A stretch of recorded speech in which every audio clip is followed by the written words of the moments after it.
Hello, good noon, everyone. Welcome to our synchronous session for week two. As I announced yesterday, we're going to have a virtual class every Tuesday. I already asked Sir Paul about this kind of transition every Tuesday, but rest assured, the quality of your education will not be diminished. I will still be delivering the necessary requirements and at the same time the necessary quality of education for this course. Okay, I hope it's okay to you. Sana okay lang sa inyo, no? But rest assured by Saturday we're going to have our face-to-face classes. It will not change. Okay? The important thing is I can deliver my lectures properly to you and it's recorded. Okay? And I am checking your attendance every meeting. So please attend the synchronous sessions. Okay? So are there some concerns? Are there any problems in this transition? Let me know.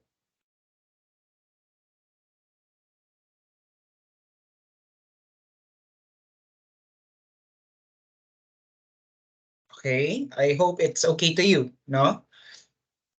So for this morning, we're going to discuss about the theory of Sigmund Freud, psychoanalysis or psychoanalytic theory by Freud.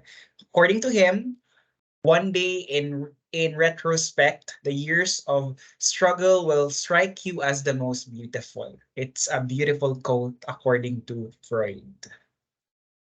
All right. So do you know Freud? Do you know about him? You may turn on your microphone or you may turn on your cameras. No, I will really appreciate if you can turn on your cameras and your microphone. It's going to be same type of discussion naman. Wala namang mawawala. Sana meron kayong participation din. Okay, so what is psychoanalytic theory? So this theory conceptualizes that your adult personality is defined by the first 6 years of your life, your past experiences when you're still born. Okay, there are a lot of unconscious experiences. Okay, sometimes what we behave minsan caused siya by some unconscious factors or motivation. Something happened to you when you're still young, when you're still 2 years old, 5 years old, 3 years old, kaya ganito yung personality mo ngayon, no? So it's more of looking back in your experiences when you're still young, which is the main reason or cause why you became this kind of person right now. So I think also I have assigned reporters, si RF tsaka si, I think it's Arabella. You may present no in our next meeting. Okay lang ba yon? You may present your presentation, your theory presentation next meeting. Can I get a confirmation? Can I clarify po sir if it's this Saturday po? Yeah, this Saturday because it's our second meeting and we have to meet face to face. It's okay po sir. Okay. So, like what I've mentioned, nothing to worry about your nothing to worry about the assessments, no? We're not going to have assessments during virtual classes, but we're going to have assessments during your face-to-face classes, no? But I'm still checking your attendance, okay? Just remember, this is your major course. It's your professional course, and you have to really, no, prioritize this course.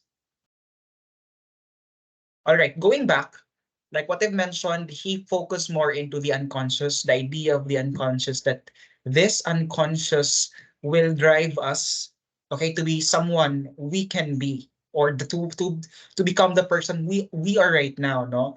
He is Freud's theory is also deterministic and pessimistic, no, na-emphasize na mahirap baguhin yung personality ng tao. Hindi madaling baguhin kung sino ka ngayon. We can just manage it, but we cannot change or restructure it over again. So he emphasizes the drives, which are two drives, sexual drive and aggressive drive, sex and aggression. It's the twin cornerstone of the theory of Freud. Okay, sexual drive, we also have aggressive drive, sex and aggression. Okay, so remember that in the theory of Freud, he has a negative view of people wherein di maganda yung pagkaka-describe niya sa mga tao na we are just in this world to seek pleasure, to gratify our needs, no? And na-emphasize din sa theory niya yung defense mechanisms. We use defense mechanisms unconsciously to shade away or to protect us from experiencing anxiety. All right? So I hope you can understand the theory of Freud better when you read the book of Feist. Because to be honest, it's the way, there's no shortcut for you to understand it better. You have to really read the book of Feist, and I'm requiring you to buy the book of Feist. Okay, can I get some thumbs up if you already bought and start reading the book of Feist? Sino yung mga nakabili na or nag-start na magbasa? Or perhaps PDF copies? Jamaica, no? Erica, sino pa ba? Sino yung may mga libro na ni Feist? Kasi required ko siyang kailangang bilhin. Okay, thank you for that. Sige. Proceed tayo, no? So, how can you define catharsis in psychology? So, one concept of Freud is catharsis. It's more of delivering or venting out your emotions, no? It's a form of release that is catharsis. Hysteria also, si Freud, nag-aral siya ng hysteria with Brewer. Remember that. Okay, take it down. I-notes niyo siya. And he has this concept of the provinces of the mind, the id, the ego, and the superego. Very popular siya, no? Kahit hindi ka ata psych major, minsan nagagamit natin yung word na ego. So the ego runs in your reality principle. Okay? So also, emphasize din sa theory ni Freud yung dreams. No? Our dreams is a form of wish fulfillment. It has images. When we were still young, may imbakan na tayo, no? We are starting to have a lot of unconscious memories, no? Na it is being stored in a box in our head, no? So, hindi natin alam na yun na pala, no? We are not conscious of it. So, through our dreams, it can manifest not only in dreams, but sometimes Freudian slips or paraphraxis. Ito yung may mga nababanggit tayo minsan na hindi natin gusto or hindi naman natin talaga consciously gustong sabihin. Ang tawag daw doon are Freudian slips. So biglang nasasabi natin, no? At ang cause nun is unconscious motivation. We are not conscious about it, but sometimes we utter it. Nasasabi natin siya. Okay? What else do we got here? All right. Questions so far? Okay. So moving forward, he studied hysteria with Charcot and Brewer. Okay, hysteria, this is a form of emotional release, no? It's a form of emotional burden within us.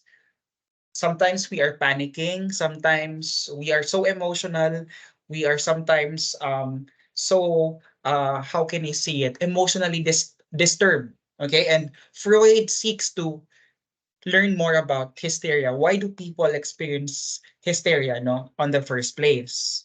So, si Freud, he is an Austrian psychologist and addict siya sa drug, no, which is cocaine in specific. So, yun, no? Yun yung buhay ni Freud. If you're going to read more about the life of Freud, siya yung nakaunang establish talaga ng theory of personality. Pero yung iba, hindi talaga nag-a-agree sa idea of the unconscious. That's why, nag-separate, no? Especially si Adler. Adler did not really agree with Freud's concept of humanity. When you can evaluate the theory of Freud compared to other theories, talagang hindi nag-a-agree sila sa idea ng unconscious. But some theories agree that the past experiences will determine your adult personality. But hindi lang yun. Sabi ni Adler, it's just a guide. Sometimes it's just the reason why you behave like this. But Adler said, okay, personality should be more teleological. Viewing that the future will also has an impact of who you are right now, and people can still change. Naniniwala ba kayo na people can change? Do you believe that a person can change? Yes daw, sir. Bakit naman, Simon? Bakit mo nasabing people can change? Sir, I think people can change, sir, because of the experiences that they had. And then they learn about it po. So I think people can change po due to the experiences, sir. Because they want to be stronger po. So that they don't Yes. want to, ano, sir ba? They don't want to happen again the bad experiences that they had before. Okay. So, All right. Now we strive to become stronger. I like that answer because sabi ni Adler, may creative power daw tayo. Yung inferiority natin, no, it's not really a curse. It is a gift. When we felt that we are inferior, no, it became a striving force for us to better ourselves, no, and to look for purpose. So hindi talaga siya curse, no? We can see it as a form of a gift. When we feel that we are inferior, we strive to actualize more ourselves and look for our purpose to become better, no? To become better of who we are right now. All right? So now let's proceed to basic assumptions of the theory of Freud. People are motivated by drives. As what I mentioned, sexual and aggressive drives. We have that, no? The twin cornerstone, sex and aggression. People can have or people can try to dominate others, no? It's a form of maladaptive behavior caused by fixation. We will also discuss about fixation because fixation is a permanent, no, regressing on your past or childhood stage, no, or to a more secure period of your life. When you are fixated, you tend to move from the past. Okay, you tend to become more childish, no, in a way, because when you are still young, hindi na bigay ng maayos yung need mo. You are over gratified or you are under gratified, no? Hindi normal yung pagkakabigay sa iyo ng kailangan mo. Okay? So people are motivated by drives which wala naman silang awareness. Okay, like what I mentioned, okay, a person has no awareness to some things that they do. They might not be aware that they are really doing it, and di nila alam yung reason why they are doing it. Okay, through psychoanalysis, we can trace back why does a person act this kind of behavior, especially personality disorders, no? Because personality disorders are chronic by nature, mas matagal siya, and mas mahirap siyang i-treat compared to other mental disorders. Okay, and we could trace back the reason or the etiology, the cause of these disorders. Human behavior is influenced by past experiences. Yes. A behavior of a person is defined by who he is on the first 6 years of his life. Humans have little control over their present actions. We can only manage, but we cannot restructure. Unlike other theories, most likely, especially Rogerian or person-centered, that the person can really change if he desires to be the person he wants to be. Okay? So, very negative ang tingin ni Freud, no? Here are the concept of humanity, deterministic, pessimistic, causality. Okay, causality, it's caused by our past experiences of who we are right now. It is determined by those childhood trauma if you have or nabigay naman ng maayos, no? Kaya ka naging normal person ngayon.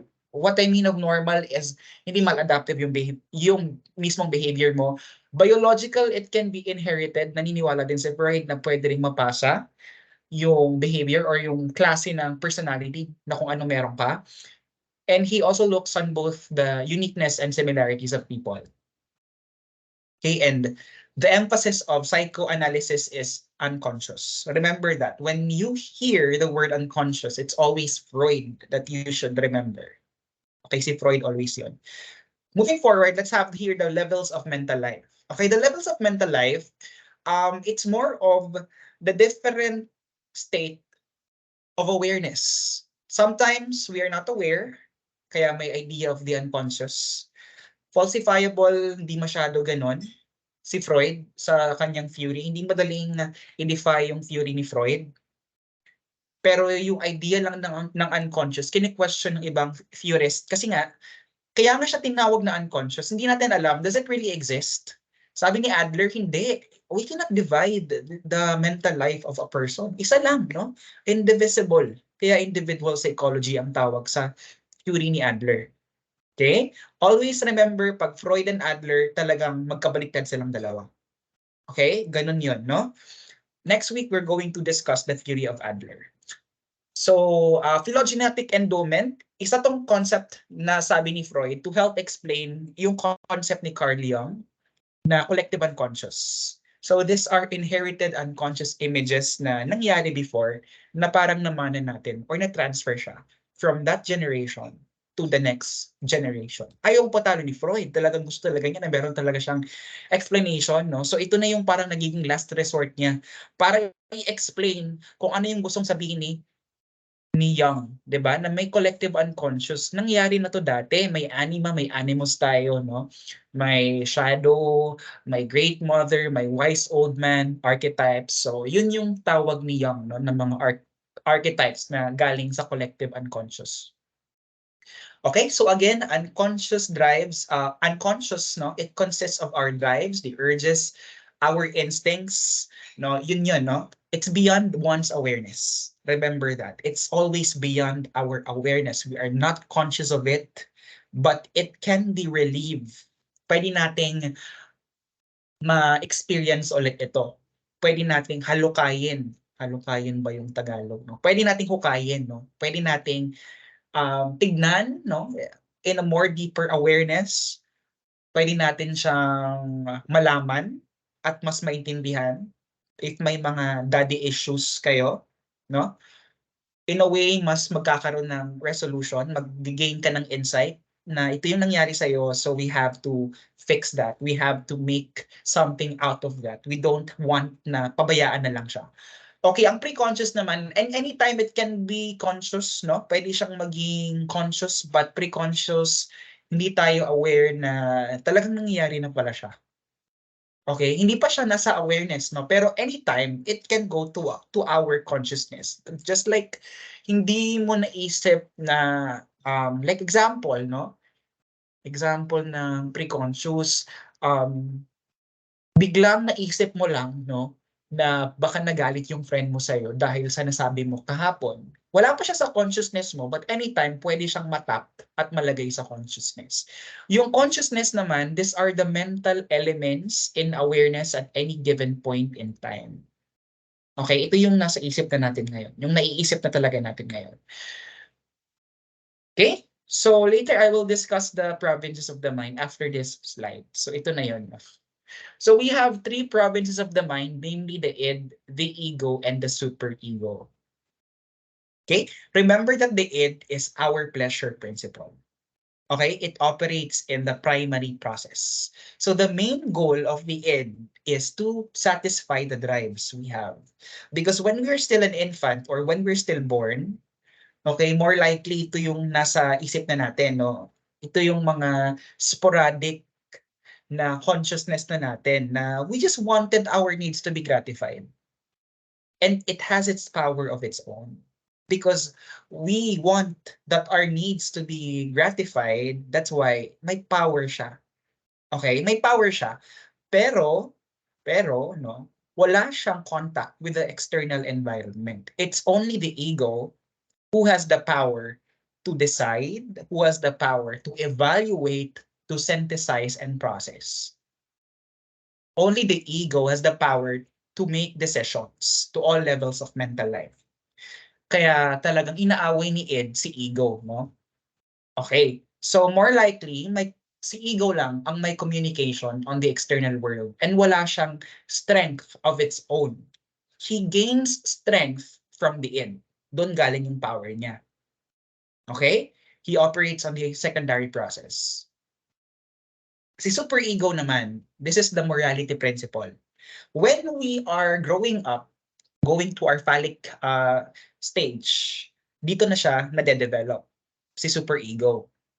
He has no energy and contact with the outside world. Wala siyang contact with the outside world, just like ni Id. It's only the ego who has contact on the outside world and make decisions. The superego can tap only ego, magkakaroon tayo ng feelings of guilt or conscience, dahil si superego, siya yung parang parent natin na nagsasabi na, uy, huwag kang uminom ngayon. Huwag kang manood ng Netflix or huwag kang masyadong mag-binge watch. Kasi pag hindi ka mag-aaral ngayon, most likely, babagsak ka bukas sa exam mo. Ito yung nagtatap sa atin, na nagko-control sa atin, na dapat hindi mo to gawin. May dalawang subsystem siya, si conscience and si ego ideal. How to differentiate the two. Okay. Si conscience, ito yung bagay class na nagbibigay sa'yo ng guilt feelings. Ay, hindi ko to dapat gawin. Okay?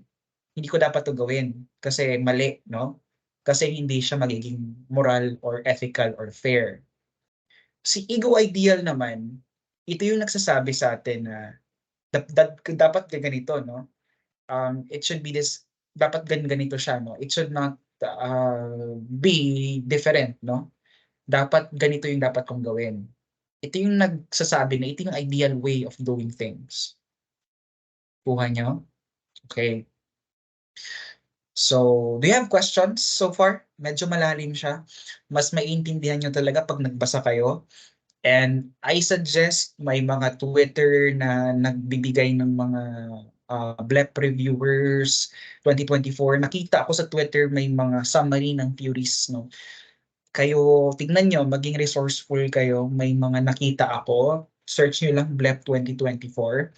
Pero ayoko kasi talagang i-encourage yung ganitong habit na doon na lang kayo magbabasa. Kasi pag binigay sa inyo yon, paano kayo mag-learn ng tama? The proper way of learning theories of personality really is to read the book and not based from reviewers.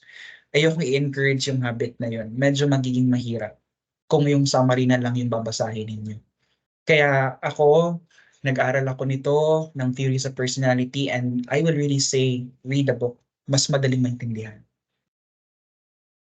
Also, may videos din si JP Buduan. Watch nyo siya sa YouTube. Maganda yung pagkaka-explain niya kasi Tagalog.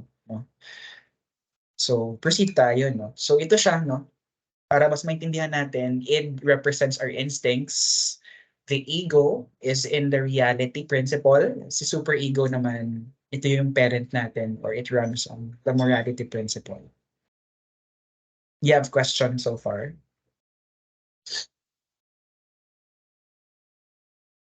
I think it's clear. Okay, sana klaro at clear yung boses ko, Alright, now let's proceed to the dynamics of personality, So na-mention ko kanina yung concept ng drives. 'Di ba? Yung drive, sexual and aggressive drives. Meron daw tayo ng lahat, It came from the German word trieb. Okay, so yun yung drives. Nasabi ni Freud, we seek for our sexual and aggressive drive in this world, which forces us to do things. Okay, kaya also meron din tayong libido dahil yun yung energy natin na nagpapagana sa atin gumawa ng mga bagay na gusto natin gawin. Okay, libido or libidinal energy is a source of power within us. Okay, what I mentioned kanina, the twin cornerstone of psychoanalysis are sex and aggression. Okay, sex can also be known as libido or sexual drive, and aggression is also known as thanatos or destructive drive. Okay, so meron mga iba't ibang mga characteristics kung tawagin natin, yung libido natin. Okay, so or yung drive, ito yung impetus, source, aim, and object. Remember nyo lang yung example ko na ganito. Okay. When we say impetus, amount of force na binibigay natin, source, saan yung kulang, saan yung kailangan, yung may need, sino yung naghahanap. Aim is to seek pleasure by removing the tension dahil we felt na kailangan nating may mag-guarantee na part sa katawan natin. The object naman is the person or thing through which how can we satisfy the aim. Okay, example. Gutom tayo. Gutom ka, hindi pa tayo nagla-lunch. Hindi pala ako nagla-lunch. Wala pa akong lunch. Gutom ka, no? So, ang mangyayari niyan is yung tiyan mo, no? Siya yung magiging source. Siya yung naghahanap ng pagkain. Okay? Yun yung may state of tension dahil gutom ka. The amount of force or the impetus there is gaano ka ba kagutom? Gutom na gutom ka ba talaga? Hindi ka ba nag-dinner last night? Wala ka ba talagang kinain simula ng morning? Ito yung magiging impetus mo. So, the amount of force will be gaano ka kalakas kumain. The aim is, paano ba natin masasatisfy yung need natin? Paano ba mawawala yung tension? Which is eating, kumain. And the object is, how can this aim be satisfied? Which is to kumain ng burger, example, or kumain ng French fries, or kumain ng Jollibee, or any food. That is the object. Okay? So that is my example of this. So it's quite advanced. Do not really expect na sa libro to ni Feist kasi I think nasa ibang mga books to. Sinali ko lang para medyo advanced kayo. Question so far?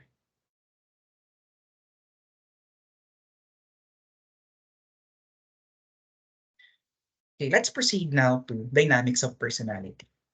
Freud has a definition of anxiety. Every one of us experiences anxiety one way or another.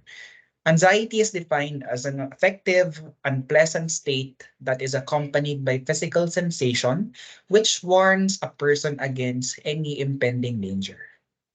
Okay, when we say anxiety, it's the state of uneasiness. We feel that there can be something bad that can happen sa future. That meron tayong takot, no? Fear naman, on the other hand, is more present-oriented. In panic disorders, we experience as fear.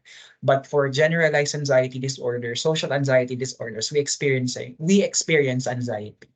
Anxiety is worrying about future na hindi pa nangyayari. Kaya ang advice ko talaga sa inyo is worrying so much of the future is unnecessary stress. Do not let your mind worry about so much of what can happen in the future dahil wala pang a fact or basis na talagang mangyayari yun. Okay lang maging prepare tayo, pero worrying so much is not healthy. So Freud also has different types of anxiety. Ang common type na dinifferentiate niya sa theory is yung realistic anxiety and neurotic anxiety. Like what I mentioned, normal lang na magkaroon tayo ng anxiety.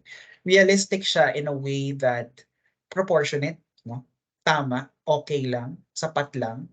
May reason bakit ka nag-worry ngayon na may possible danger involved. Just like for example, lumindol, no? Siyempre normal na mag-worry ka nung nga pwedeng mangyari dahil nag-earthquake. So that is realistic anxiety. Ang neurotic anxiety naman is karon ka ng boyfriend or girlfriend ngayon. Tapos worried ka about sa magiging future ninyong dalawa. Do you think it's a normal anxiety na inaalala mo na agad kung ano yung mga mangyayari sa inyo after ilang months or ilang years? Inaalala mo na yung kasal ninyo, kung magiging okay ba yung kasal ninyo na kaka-date nyo lang dalawa. No, so neurotic siya kasi excessive. It's unproportionate. 'Di ba? So yun, no? Difference ng dalawang yun. Moral anxiety naman is kapag tinap na ni superego si ego. Sabi ni superego is, uy, mali yung ginagawa mo, di tama yan. Minsan magkakaroon tayo ng mga moral dilemmas. Our superego is healthy. Nasasabi ko okay yung ginagawa niya, but too much or excessive, it's not longer helpful for us. Our superego can be so punitive to us. Pwede niya tayong linlangin, no? At later on, makaka-develop na tayo ng mga anxiety. Isa rin yun sa cause kung bakit tayo nagkakaroon ng depression at anxiety. Dahil nga sinasabihan tayo na, uy, mali, may kasalanan ka, no? Dapat hindi ganyan, no? So, kailangan din nating i-control minsan si superego. Okay? Hindi naman dapat always id lang. Kasi kung puro id lang, 'Di ba? Mahirap. Bakit puro pleasure na lang pala? Puro saya na lang. Wala ng disiplina. So, kung ang goal ng psychoanalytic psychotherapy is talagang to strengthen the ego para makapag-decide si ego ng maayos. Para si ego, kapag magde-decide siya, tama lang, rational, no? Hindi impulsive, hindi rin punitive. Okay? Do I still making sense? Tinatagalog ko para mas makarelate kayo. Am I still speaking English to you? Natatakot ako baka hindi niyo masyadong maintindihan yung explanation ko. Sana gets naman so far. Okay. So, yun. So, kung hindi niyo pa masyadong maintindihan yung mga sinasabi ko, mag-watch kayo ng mga videos. Tapos, at the same time is magbasa kayo ng libro. Kasi kahit sa time ko, hindi naman in-explain talaga ng aming professor yung mga theories talaga. It's more of, ako talaga yung nag-aral. Sige. So, laban tayo mga nakshis, no? Proceed tayo sa next. 2 ways how can we reduce anxiety. Number 1 is either to fight or flight. So, very common, fight. You're going to face that stimuli or you're going to leave, run away. So, it's a form of defense that we can do to fight our anxiety. Anxiety is, again, it's unpleasant. We don't like it. And sometimes we can use defense mechanisms. Okay, defense mechanisms are normal for Freud. The normal use of defense mechanisms is healthy, but excessive use of defense mechanisms can no longer be useful or healthy. So remember that your defense mechanisms always operate on the unconscious. So it is snapped by the ego to control the id because we don't want to experience anxiety. So defense mechanisms will protect you from anxiety. So right now, let's have defense mechanisms now for you to better understand these defenses. Again, it's normal, but if you can go to the theories of Horney, may protective devices si Horney. Si Sullivan naman, kay Sullivan, meron siyang, I forgot the kind of defense mechanism. Si Adler, he has safeguarding tendencies, no? Iba-iba yung version nila, pero masasabi mong parehas lang yung purpose niya. Although, sa iba naman, hindi siya healthy na gumamit ng mga ganitong bagay. Pero kay Freud, kino-consider niya na okay lang. Basta wag lang naman sobra. Okay? So, the mother of all defense mechanisms, according to Freud, is repression. It's blocking a wish or desire from conscious expression. So, when you repress, you're pushing it to your unconscious. Okay? So, like for example, napahiya ka nung last class mo, okay? Or nahulog ka sa simbahan, no? Nahulog ka sa sa stairs, like nakakahiya yung pagkahulog mo. So you are trying to block that memory, no? It's not conscious forgetting, it's more of unconscious, no? You're trying to remove it from your memory or from your consciousness. You're repressing it. It's mother of all defense mechanisms. Why? Because every form of defense mechanisms utilized repression or gumagamit siya ng repression. Kaya siya tinawag na mother of all defense mechanisms. It's the most childish defense mechanism. Okay, hindi siya ganun ka mature. Okay? Kasi ang mature type of defense mechanism, paki-type nyo, ano kaya yung pinaka-mature na defense mechanism? Repression kasi, hindi talaga mature yan, di ba? Type in or give me your answer. What is the most mature defense mechanism?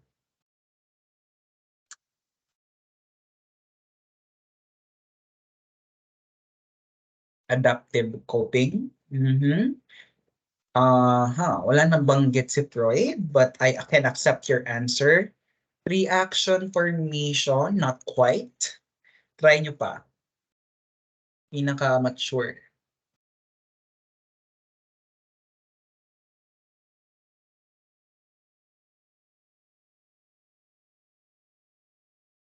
Okay, so si sublimation, yun.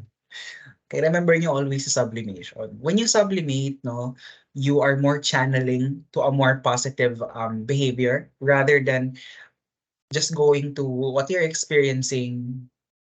Okay, you are like absorbing negativity and doing maladaptive behavior.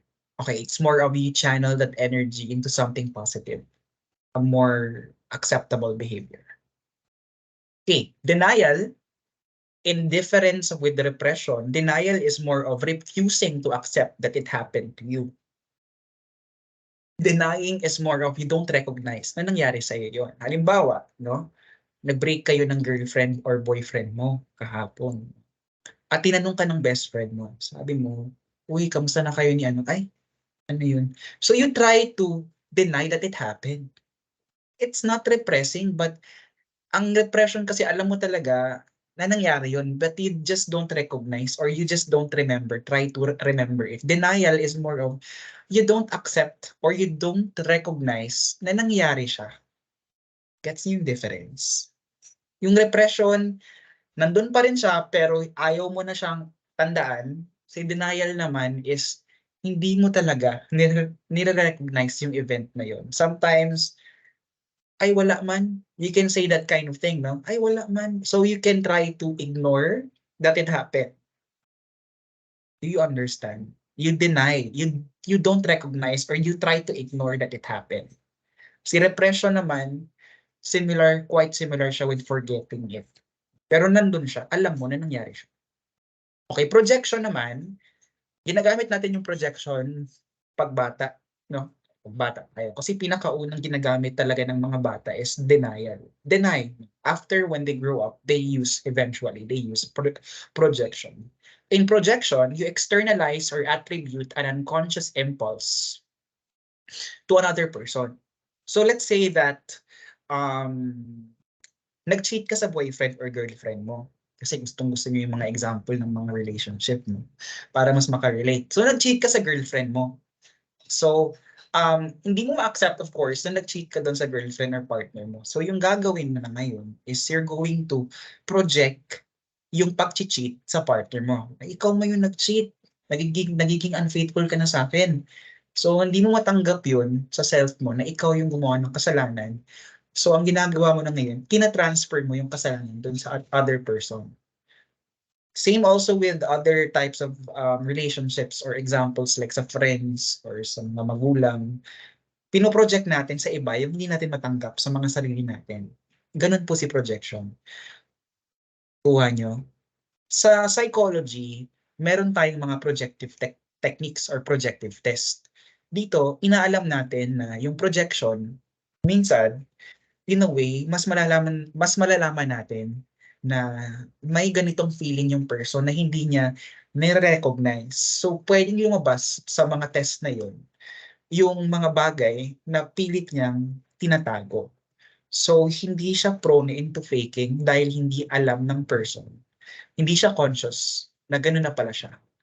Again, ang projection, it's more of unconscious. Introjection naman, dito, ini-incorporate yung positive qualities ng isang tao sa ego nila. Kuha nyo. When you introject, no, may mga idols ka. Halimbawa, may mga idols ka or ibang tao, di ba, na gusto mong maging. So, ang ginagawa mo dito, para mas maging stable yung ego mo, nilalagay mo yung sarili mo dun sa mga taong yun. Halimbawa, idol mo sino bang idol nyo ngayon? Idol niyo si Sam Smith, ganun. Or idol niyo si Taylor Swift, ganun. So para mas makarelate yung iba. So pwede mong i-introject yung values ni Taylor Swift sa sarili ninyo. Pero beware kasi kailangan nyo rin makadevelop ng sarili ninyong identity. Kasi too much of it might result to fanaticism.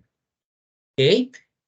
Nasa stages yun ni Erikson, the identity versus identity confusion. Pag hindi tama, no? Pag masyado ka namang na stuck doon sa ganong klaseng identity ni Taylor Swift, magiging fanaticism na yun. So mawawalan ka ng sariling identity. So yun yung introjection. You introject sa sarili mo yung mga hinahangaan mong mga idols. Reaction formation naman, doing things that is opposite to what you actually feel. So when you do this, yung bagay or yung feeling mo talaga na ito yung feeling ko, no? Galit ako sa'yo. Pero, hindi ko ma-show na galit ako sa'yo. So ang gagawin ko is, I will show that I love you. Okay? So si reaction formation, it's more of trying to react opposite way of what you actually feel. Same also with love-hate relationship. May crush ka, no? Example, may crush ka. Hindi mo kayang i-show yung love mo sa crush mo kasi nahihiya ka. So, ipapakita mo na hate mo yung person na to or galit ka sa taong ito. Okay? Or ayaw mo siyang, or parang ayaw mo sa kanya dahil hindi mo nga matanggap na love mo yung person or nahihiya ka. Nagiging anxious ka kapag pinapakita mo na mahal mo yung person. Kaya you react the opposite way. 'Di ba? May quote tayong the more you hate, the more you love. So parang nakaangkla siya kay reaction formation. Yung ganong quote. So kaway-kaway dyan sa mga gumagamit ng reaction formation. So panahon na para maging totoo sa mga sarili ninyo. So yun. Kuha ba so far? Questions? Ayokong madaliin kasi gusto kong ma-digest nyo siya ng maayos. Don't worry pag nag face-to-face naman tayo, i-review ko siya para mas magets ninyo. Bigay naman ng heart or like kung okay pa so far. If I'm still speaking English, masyado na bang information overload. So ito na yung start talaga na kailangan yung mag-aral ng psychology. Yung first year ninyo parang ano pa yun, no? Beginner pa yun. Pero second year, kailangan nyo na talaga aralin si psychology. So tumungo tayo sa kabilang slide. Tumungo, very Tagalog si sir, no? Sige lang kasi, Tagalog kasi sa bahay. Okay, regression, ito naman, you are reverting back to a more earlier stage of life. Okay, it's more of, bumabalik ka dun sa past mo, past experience mo, na more of okay pa lahat, wala pang masyadong mga problema, parang everything is fine, okay, everything is everything is safe, no? You're still safe, you're still sound, you are returning to an earlier phase of your life. So, ang common example nito is tantrums. 'Di ba yung bata kayo, hilig kayo mag-tantrums, mag-wild, no? Pag nagtatantrums daw kayo, you are more of reverting back to your childhood experience or life. Isang example ko din dito is kapag natutulog kayo tapos malungkot ka, ay naggustong mag-aral. Okay. Isang example ko din dito is kapag daw natutulog ka tapos you're sad, tapos yung ginagawa mo is naka-fetal fetus position, nakaganyan yung katawan mo, naka-fetus position kayo. Ibig sabihin daw nun is gusto mong bumalik ulit sa sinapupunan ng nanay nyo, wherein everything is okay, everything is fine, wala pa masyado mga problema sa mundo. So that is an example of regression. So you are returning back from a more safer, secured, no, state of your life. Okay, question ko, fixation and regression, saan doon ang temporary? Type in your answer. Regression ba? Temporary ba siya or permanent? Si regression, permanent ba yung pag-revert sa life ng person or temporary?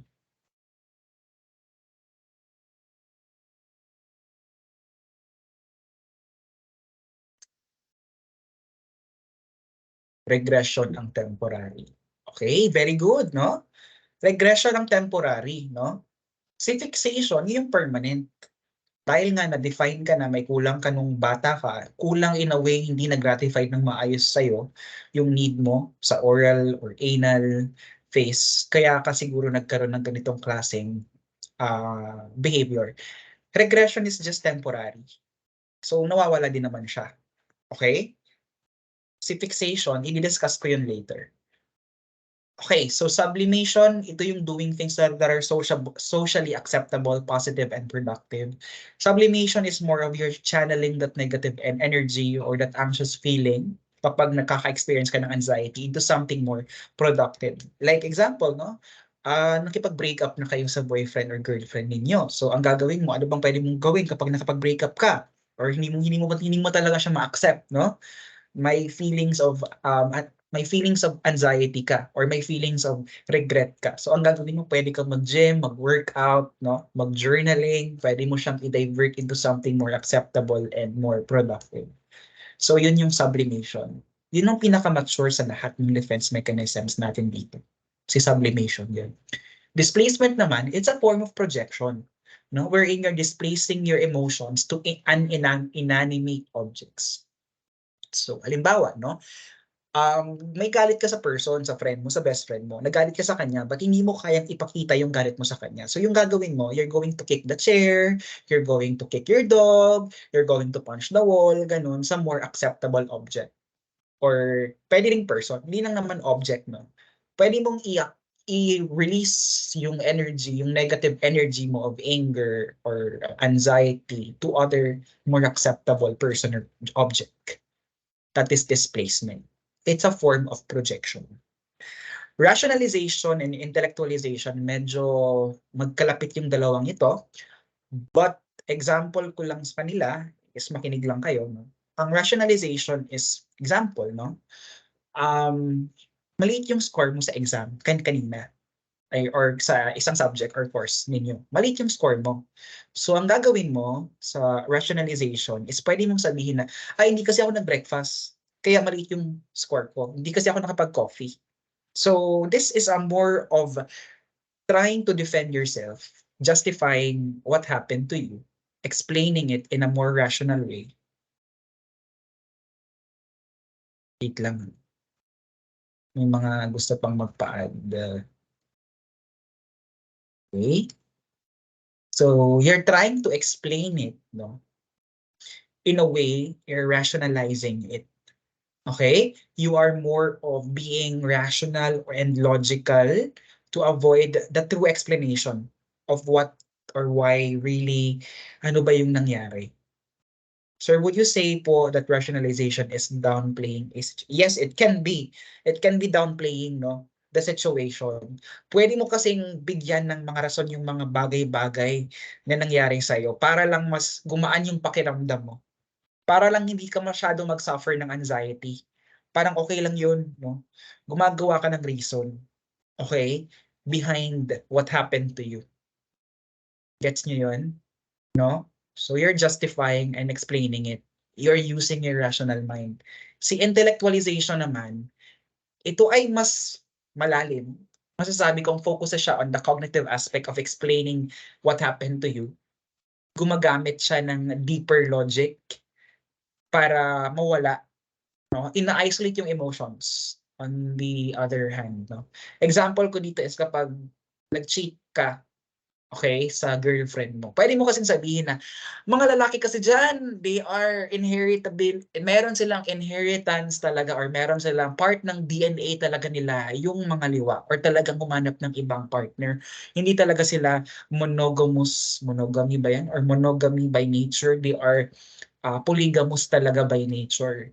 Part na yan ng DNA, proven by science, ganun, kumbaga. Proven na siya by science. So talagang gumagamit ka talaga ng cognitive talaga na explanation para mas gumaan yung pakiramdam mo. So ganun. Gets yung difference. Mas malalim siya on the other hand. No? Ay, gumagamit ka talaga ng mga pag-aaral, ng siyensya, dahil sa ganito, part ng DNA, ganun. Okay, let's proceed now to defense mechanisms. Actually, there are a lot of defense mechanisms. If you're going to search Anna Freud or Anna O, marami siyang na-state pa ng mga other defense mechanisms. We have undoing, meron din tayong compartmentalization, may fantasy, no? Ito lang yung mga common na diniscuss ko na very important. Parang may gustong mag-add pa. We have questions so far. For those na medyo late naka-attend, this will be our virtual class every Tuesday. Nagpaalam po kay Sir Paul and he accept, no? I mean, okay din sa kanya na virtual tayo every Tuesday, but rest assured the quality of your education will not be diminished. Okay, promise ko yan sa inyo. I will explain the theories. para mas maintindihan ninyo. In our face-to-face class during Saturday, i-discuss ko pa rin ito ng maayos sa inyo, no? Hindi ko kayo iiwan. Okay? So yun yung promise ko sa inyo. Yun lang para magkaroon lang din ako ng a little bit of leeway kasi kakagaling ko lang ng board exam, no?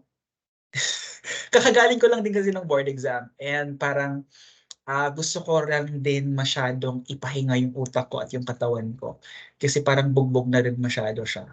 So, sana okay lang sa inyo, no? And thank you sa pag-attend niyo ng class natin. Recorded naman ito pero chine-check ko pa rin yung attendance niyo. Okay? So, may class tayo every Saturday. Hindi ako mawawala. Dapat rest tayo lahat Saturday kasi kita, ay, oo nga pala, Diyos ko. Di pa yan sure. Yung may mag-a-announce pa daw, mag-a-announce pa daw sila. Di pa yan sure. Yung BPAA. Pero wala pang declare. So, wag munang umasa. Wag munang umasa. Ang important is na-discuss ko yung theory sa inyo na ganito. No? Natapos ko yung theory ni Freud. Kasi next week, Adler na naman tayo. Wala pang declaration, pero baka lang, baka may chance. So, may mga tanong ba kayo, mga bata? parang ano lang, preschool teacher. So, ayun. May mga tanong ba kayo? Everything is clear so far. All right. Recorded naman to, so huwag kayong mag-alala. Pwede nyo namang balik-balikan. Sana all pwedeng balikan. Char. So, ayun. Punta na tayo sa psychosexual stages of development. Ay, sir, so Thursday will be face-to-face class. Okay. I think yung Thursday ninyo is virtual, nakalagay dyan. Hindi ko na binago kasi nga baka mahirapan kayo, no? Ayoko ring i-compensate yung ibang class ninyo. Yung next kasi natin na schedule for face-to-face is Saturday. Pero sige lang, mag-a-announce lang ako sa inyo kung meron tayong... Sa Thursday kasi, hindi tayo magka-class. Yan. Asynchronous mode yun. Asynchronous siya, ibig sabihin, we're going to conduct it. Wala tayong class. Pag virtual, no, more likely yung mga teachers sa virtual, hindi na sila nagpapa-online class. Kasi ang main goal nun is para magbigay ng time para magbasa kayo ng libro. So yung next natin na schedule of face-to-face will be on Saturday, di ba? Sabado.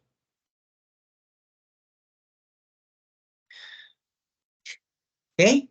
So punta tayo sa psychosexual stages of development. So may mga stages na sinabi si Freud, infantile or infancy phase. Ito yung pinakauna at pinaka-important sa lahat. Crucial talaga siya. Dahil dito nakaka-develop tayo ng disorders minsan. Okay? So infantile first 4 to 5 years of life. This is the most crucial phase of our life. So kung psych major kayo at magkaroon kayo ng anak, sana naman aware kayo, no, na pwedeng magbago yung personality ng mga anak ninyo during the first 4 to 5 years of their life. So ibigay nyo lang siya ng tama. Okay, so oral phase, the satisfaction is the mouth, no? Dito tayo nag-gain ng satisfaction. More likely sa breastfeeding sa mga mother natin, no? Through that, nabibigay yung need natin no food, hunger, nutrition. Okay, so oral character types, we have dalawa dito. Either we can develop oral receptive type personality or oral aggressive type of personality. Pag oral receptive type of personality, medyo hindi nabigay ng maayos, under-gratified.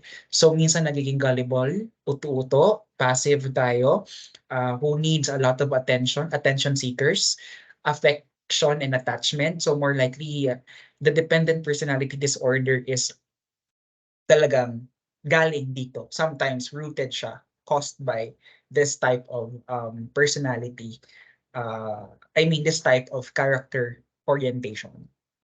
Pag hindi nabigay ng maayos. Si oral aggressive naman, the person here sometimes becomes so dominant, argumentative, and exploitative, who wants to destroy things, who is sadistic, also known as sadistic type of personality. People who have antisocial PD can be traced back on this. Also conduct disorders, no?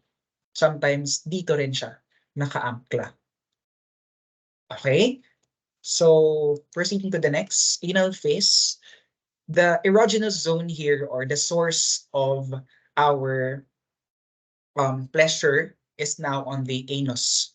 More likely sa toilet training. So, malibang na ta, no? So, kabalo na taon saon ka ng malibang. Di ba ka nang pag tumatay tayo minsan parang napipigil tayo. Sometimes naman okay lang, ganun, 'di ba?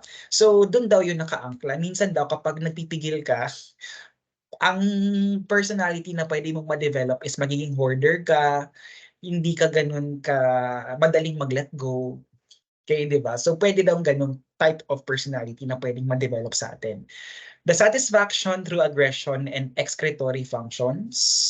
So minsan hindi madaling mag-let go ng mga bagay at ng mga tao dahil nung bata daw tayo hindi tayo natuto paano talagang ilabas yung tae natin. So medyo weird pero yun sabi ni Freud. So may two periods daw dito, early anal and late anal. So remember the anal triad are or dirtiness, stinginess, and obstinacy. So remember yung tatlong yan. Ayun ha, so remember nyo si anal phase kapag medyo OC ka, may pagka-obsessive compulsive ka sa mga bagay. So yung OCPD daw, yung obsessive compulsive disorder at saka yung obsessive compulsive personality disorder, magkaiba yung dalawang yun ha. Huwag niyo silang isa-similarize, no? Si obsessive compulsive PD, wala siyang true obsessions, no? Talagang perfectionist talaga siya. Gusto niya talagang okay lahat. In a point na hindi na siya healthy sa community or sa ibang tao. Gusto niya talaga na yung mga bagay just go on his way. In a point that nagiging detriment na siya sa mga ibang tao.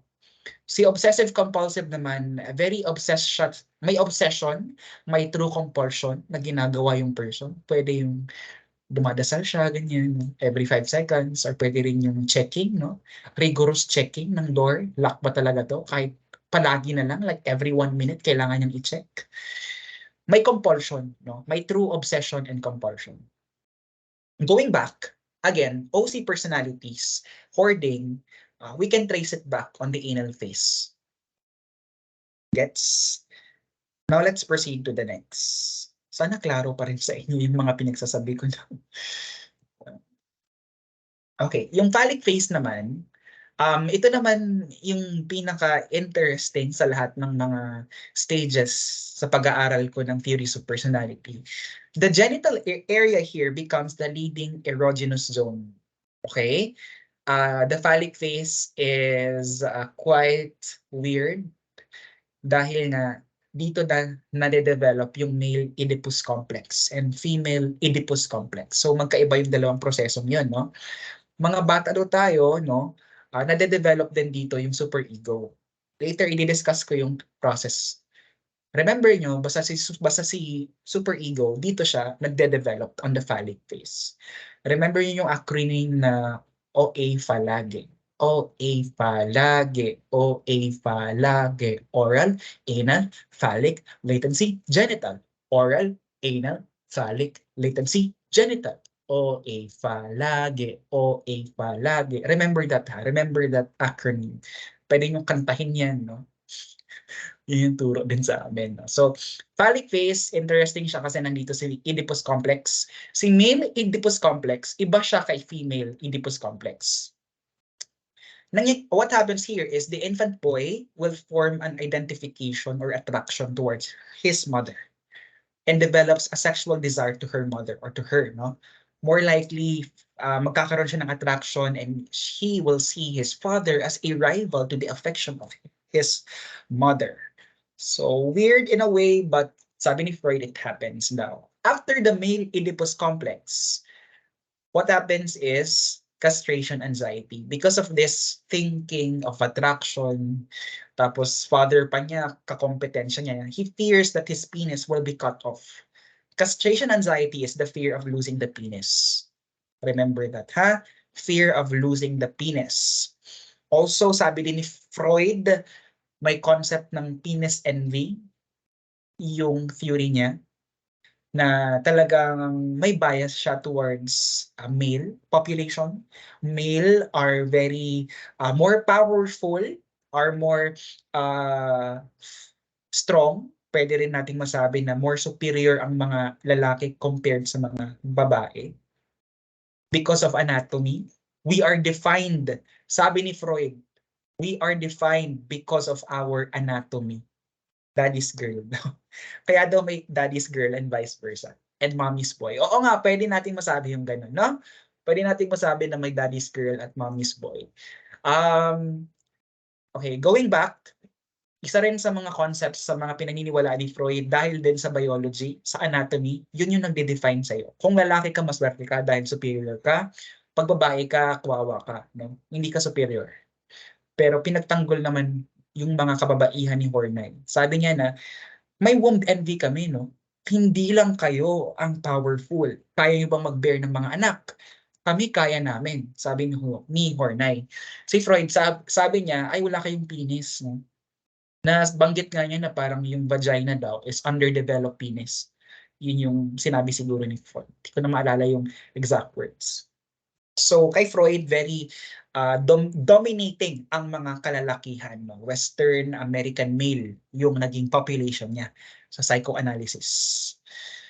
Alright, going back, no, after the castration anxiety, doon na madedevelop si superego. So ang process class will be male Oedipus complex, later followed by castration anxiety. Then afterwards, it will develop then superego. Kay female Oedipus complex, magkaiba siya. No? Magkaiba yung process. Opposite lang siya, sexual desire of a girl for his father and feelings of hostility for her mother, and follow siya after the castration complex. Castration complex is like penis envy. Naiinggit sila dahil wala silang penis. Then after castration complex, na-realize ng babae na wala siyang penis, magkakaroon siya ng female Oedipus complex. Okay, after female Oedipus complex, dito na madidevelop si superego. Okay? So yun yung proseso niya. Okay? So after ni female Oedipus complex, doon na madidevelop si superego. Questions? Alam ko weird. 1 p.m. 10 p.m. So dumako tayo sa next. Okay.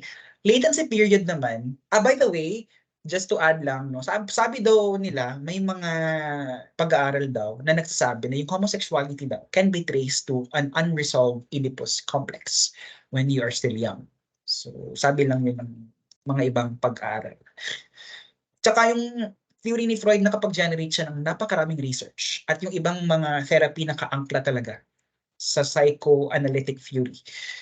After nymphalic phase, we're going to have latency period, 4 or 5th year. So what happens here, nagiging dormant na yung psychosexual development ng person. Yung libido, hindi na naka-invest sa sex lang, sa mga magulang, di ba? Na-invest na siya sa mga non-sexual activities. Non-sexual activities, gaya ng, magbigay kayo ng mga non-sexual activities, gaya ng pag-aaral, no? Sa school, play, no? Equivalent siya sa school age ni Erikson.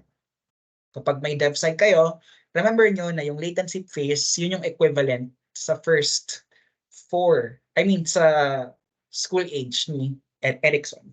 At yung theory ni Erikson, in-extend niya yung theory ni Freud. Alam nyo ba yun? Di ba kay Freud, first 6 years of life? Di ba?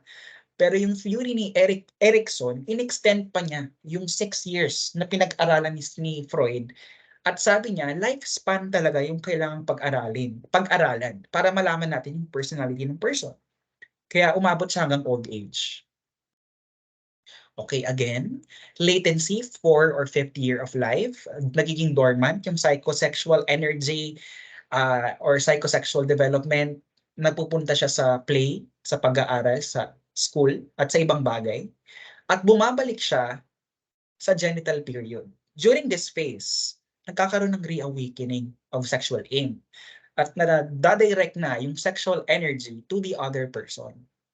Okay? Hindi na sa magulang, kundi sa friend na crush mo or sa peers, no? Yung attraction, hindi na sa magulang, but bagkus yung attraction doon na sa mga Yung normal na, kung ano yung alam natin ngayon, no? May crush ka sa kaibigan mo, ganun. Magkakaroon ka na ng attraction sa kapwa mo. Afterwards, maturity phase na. So, mature na tayo. So, ito yung summary. Sana naintindihan ninyo, mga bata. Para talagang preschool teacher. So, ayun. So, do you understand? I-discuss ko pa yung ibang slides. So, wag niyo lang masyado mag-worry kasi alam ko na marami pang concept si Freud.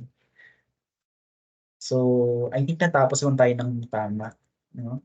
May questions ba? I'll open this time kasi tapos na ako mag-discuss sa open session or open question ba yan? Open forum.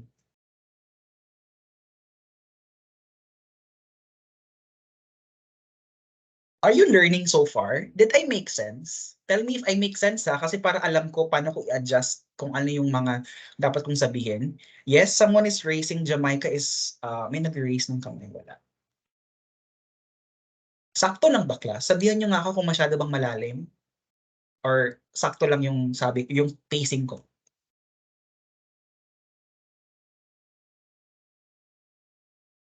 Sakto lang. All right. My question, Yes, what's your question? yung defense mechanism po, sir, na regression, may possibility ba na, di ba, because it's temporary, di ba? May instances ba nga too much regression can lead to, for example, yung movie na Split, yung parang yung may parang personality disorder siya na marami siyang personalities ganun. And sometimes yung regression, too much regression, parang bumabalik sila to defend themselves, or their coping mechanism yung magtago sila tapos mag-regress sila sa age nila, like bumabalik sila sa 8 years old ganun. Does that happen or?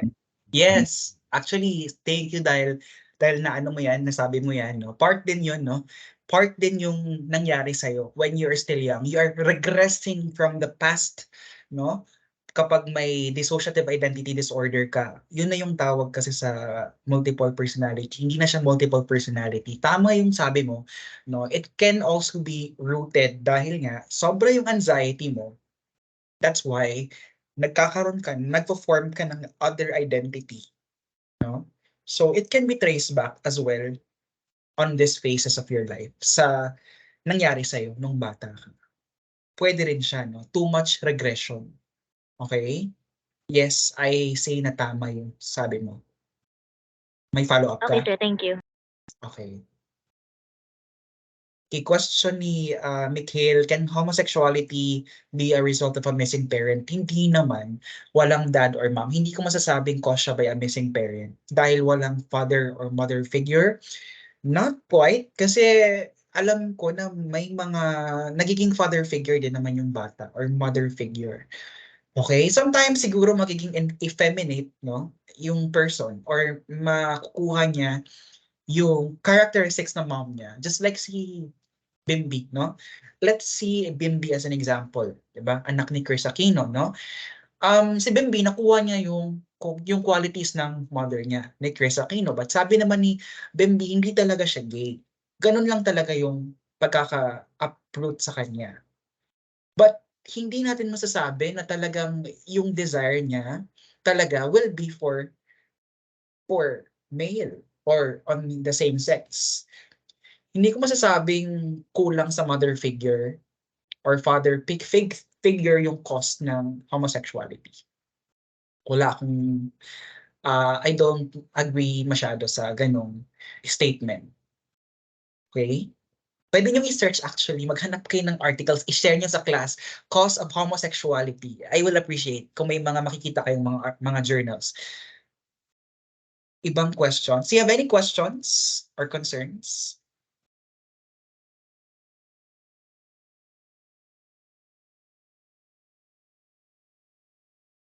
Ito po, about sa report namin. Ano yun? Sir, ask ko lang po about the report namin since na-discuss niyo yung topics namin. Do we still... ang binigay ko yung instructions last time is you have to give examples, situations, cases, ng yung provinces of the mind, di ba na-mention ko yun, tsaka yung psychosexual, di ata kasali, levels of mental life. No, konting definition lang. Hindi nyo kailangang i-report talaga siya. Magbigay lang ng example para lang may ano tayo, may more cases, may more application. So, ayun, no? Pwedeng i-send nyo na lang sa akin yung file during that day para hindi na kayo mag-laptop pa.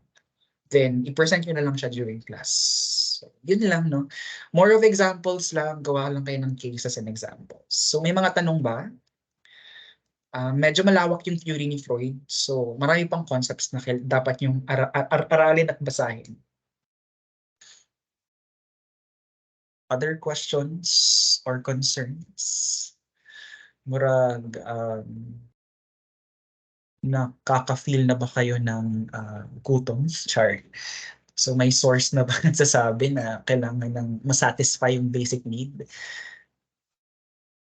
Okay. Sige, i-discuss ko lang yung ibang concepts next meeting. Okay, so Saturday yung next meeting natin ha. Huwag kayo ma-confuse. Yung virtual, it's asynchronous mode. Ibig sabihin, magbabasa kayo niyan, gawa kayo ng mga kailangan gawin nyo sa course natin, yung formative, ganun. So, yeah, yun na yun. Questions, concerns, or clarifications before I end the session?